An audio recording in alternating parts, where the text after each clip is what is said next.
Hey everyone, thank you all so much for tuning in. Whether you just bought a used bike, you're dusting off the bike for the season, or you're gearing up for a bike packing trip or that spring getaway, it's good to check your bike and make sure everything is in working order. This is the Kona Sutra ULTD, and actually Logan just sent this bike to me. He just did a long-term review on BIKEPACKING.com. So if you're interested in reading that review, you can click right here, and I'll also link it in the description below. So Logan did a really great job of cleaning up this bike, and I suspect he did a really good job of maintaining it while he was using it.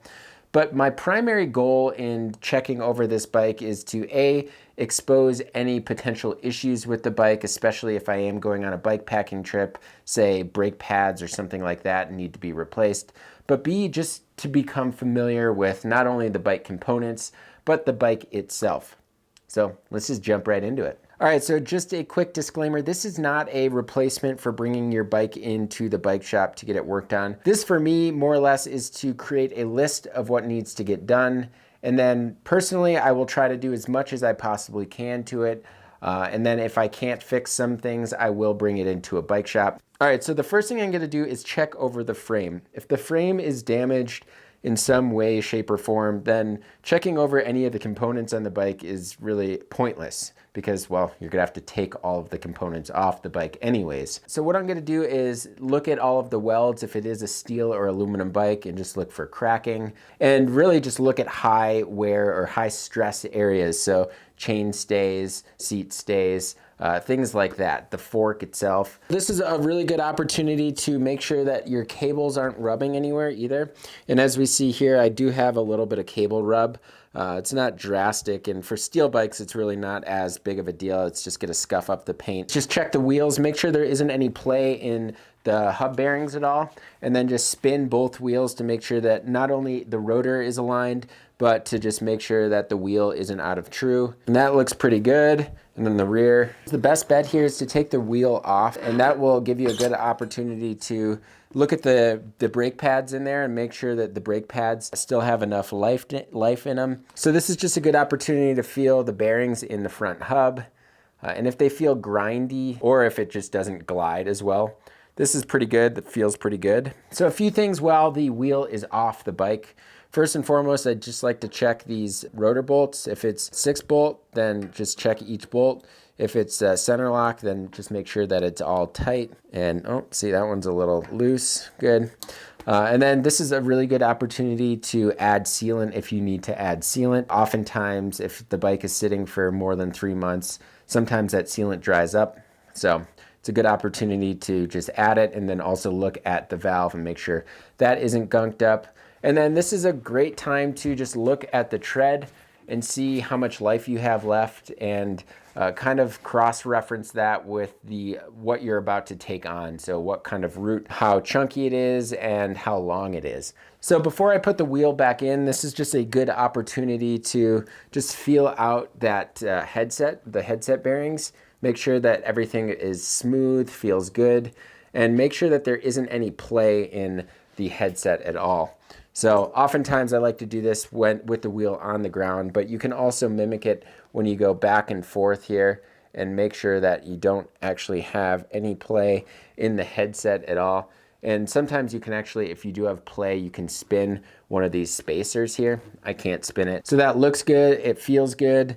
The brake pads look good, the wheel's good, so I'm going to replace the wheel and just make sure that through axle is tight. It's also good to just double check your through axle, make sure that there isn't any sand or anything on the threads. I like to just clean it off and then just apply a thin coat of grease on the through axle and the threads here. And grease will actually make sure that the through axle doesn't loosen up on itself. One other thing to just make sure of here after you put the wheel back in, just make sure obviously the rotor is straight and everything's working well, but just to look at the caliper, make sure the caliper bolts are tight, and make sure that if it's a hydraulic caliper or a hydraulic brake, that there isn't any excess oil leaking from it. I actually had that the other day. But also if it's a cable actuated brake, that everything is tight on that cable actuated brake so that it doesn't fail you. Those brakes are important. All right, so now that the front wheel is done, I'm just gonna take off the rear wheel here and just inspect that one. Bearings feel good. All right, so I've got the rear wheel out now. One thing I didn't mention is check the spoke tension. If you definitely feel like one of the spokes or a handful of the spokes are too tight or too loose, that's a big red flag, and you'll want to either fix that or bring that into your local bike shop. These feel really good. And then you'll want to obviously double check this rotor again, make sure everything is tight. And then just a good inspection of the wheel, like the front one, just make sure that the rim isn't dented or tacoed. And then this rear tire as well. This rear tire is definitely a little bit more worn than the front tire, which is definitely normal. And then I like to flip it over and just eyeball this cassette. The chain wear is going to be the biggest indication on this cassette because I know that this is the original cassette, the original chain. So I'll know exactly how worn this cassette is when I measure the chain, but just eyeballing it and making sure that there's nothing drastically wrong with the cassette. So once that rear wheel is off, this is a good time to just double check and make sure that the derailleur and the derailleur hanger are tight. Oftentimes the screw for the derailleur hanger is on the inside, so you would have to take that rear wheel off anyways. So in this instance with this Kona, it is right on the inside.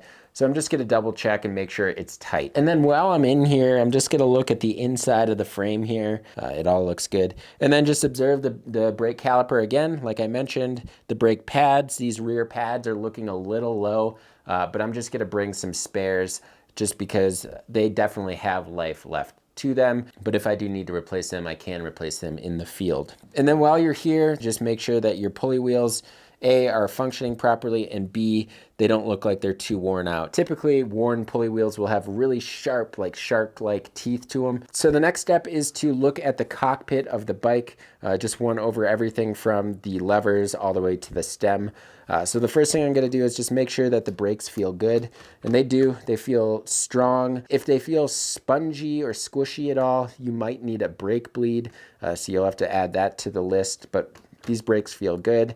And then just making sure that the levers itself are tight. If you have flat bars or drop bars, the shifter, make sure that's all tight. And make sure that your bar tape and or your grips are in working order and your grips are tight. We already checked the headset to see if there was any play. So the next step is to double check the stem torque of these bolts here. So I'm just gonna get my torque wrench and set it to what it says on the side here, and that is 6 Newton meters. And just make sure that the stem here is tight and the bar as well. Great. All right, so now I'm gonna just check the wear of the chain, and if you haven't seen my chain repair video, I'll make sure to link that in the description below. But this chain right here, this is an 11 speed. This goes right into the 0.5% worn. So ideally, I should probably be changing this chain out, and that's what I'm gonna add to the list here, but it doesn't quite go into 0.75% worn. So that more than likely means that the chain is worn, but the cassette and chain rings are still good to go. All right, so the next step is to check the shifting here. Just shift up one cog at a time. And it doesn't want to shift. So typically, that is a simple adjustment through your barrel, which for drop bar bikes, it's gonna be typically right down here. For flat bar bikes, it's gonna be right at the shifter lever on your bar itself. Getting to know how to adjust your barrel is important. It's just as easy as just messing around with it. Moving the barrel a little bit in one direction, that's what I did here, just so I can move it back just to show you. So I moved the barrel away from the cassette. I'm moving it towards the cassette, which means that I'm going to help move the chain up the cassette. See? So just going through the cassette here, making sure it gets on every cog.